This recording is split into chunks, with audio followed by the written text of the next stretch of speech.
Peacemaker Season 2 just had its finale, so here's my review of the entire second season of Peacemaker. Since the finale literally just came out, I'm gonna keep this review mostly spoiler-free. I say mostly because I gotta talk about that finale. I will tell you guys when I'll be talking spoilers, so don't worry about getting spoiled. Anyway, let's talk about Season 2. When it was first announced that Peacemaker Season 2 was still happening despite the DC Universe getting a soft reboot, I was pretty skeptical because like a lot of DC fans, at the time I wanted a clean slate. At the time I thought if the Snyderverse wasn't coming back, then Peacemaker shouldn't as well. So going into this, I was hoping this show could justify its own existence, and to my surprise, it did just that. Peacemaker Season 2 was great for the most part. It was a show I looked forward to every week. Because not only were we getting crumbs of the future of this new DC universe, but more importantly, this season took Christopher Smith into new depths that I never thought they could go before. I know we're all probably sick and tired of the multiverse already, but Peacemaker Season 2 uses the multiverse concept right.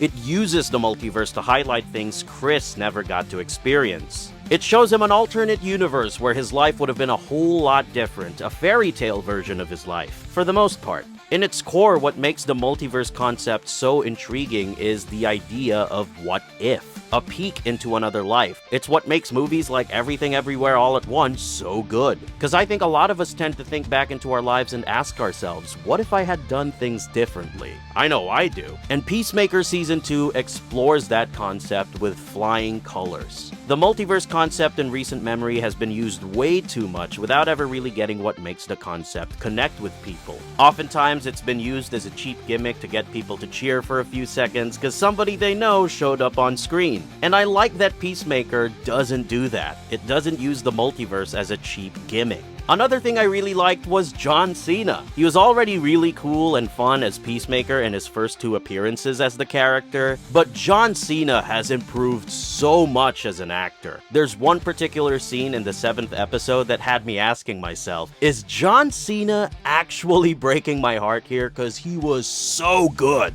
We get to see a bit more of his range here in this season, and I really like that. This season also introduces us to several new supporting characters, and I think the best new addition would have to be Tim Meadows as Langston Fleury. He was so funny in this, and I love whenever they pair him up with Economos. Anytime those two are in a scene together, I crack up laughing a lot.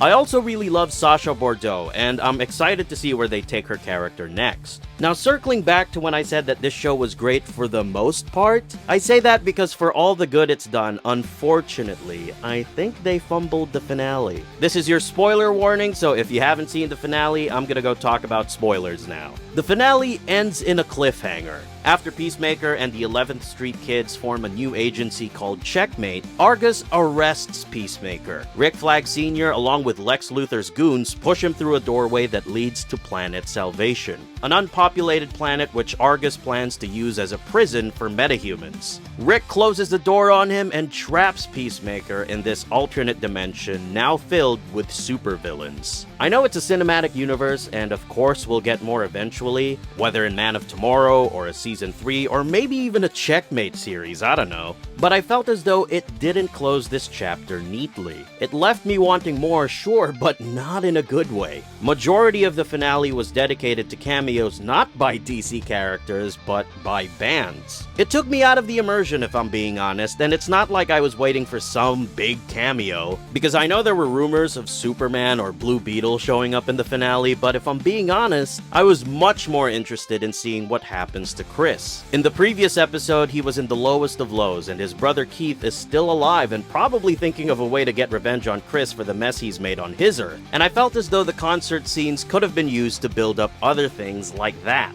Like maybe we could have gotten Keith set up, or Keith at all. I felt as though we should have seen him in this finale. Most of this finale was spent not with Peacemaker, and him being the title character and all, and especially after the events of the previous episode, I thought we needed more of him. In episode 7, he got it in his head that he was a curse to everyone he meets. And I was hoping this episode would focus more on his journey into unlearning that.